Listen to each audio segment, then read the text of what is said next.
La blockchain publique, la plus ouverte et la plus transparente. C'est la plus connue, celle du Bitcoin ou d'Ethereum.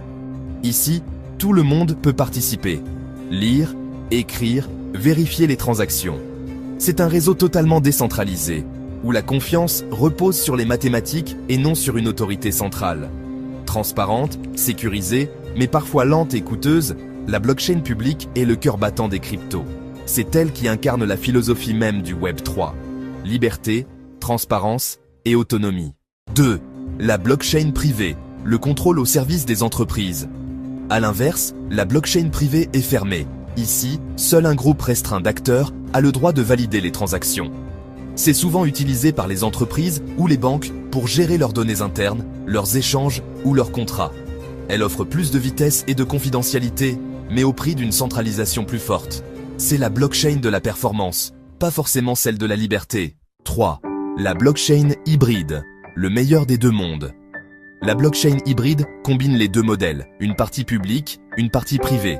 Par exemple, une entreprise peut garder certaines données confidentielles, tout en permettant au public de vérifier certaines transactions clés sur la partie ouverte. Ce type de blockchain permet un équilibre entre transparence et sécurité, idéal pour des secteurs comme la santé, la logistique ou les chaînes d'approvisionnement. 4. La blockchain de consortium, la collaboration décentralisée. Enfin, il existe la blockchain de consortium. Ici, plusieurs organisations se regroupent pour gérer ensemble un réseau blockchain. Aucune ne détient le contrôle total, tout se décide collectivement.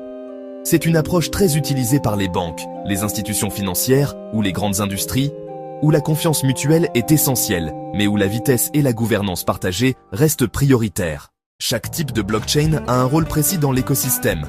La publique, pour la liberté et la décentralisation. La privée, pour le contrôle et la confidentialité. L'hybride, pour l'équilibre entre les deux. Et la consortium, pour la collaboration entre grandes entités. Le futur des cryptos repose justement sur cette diversité.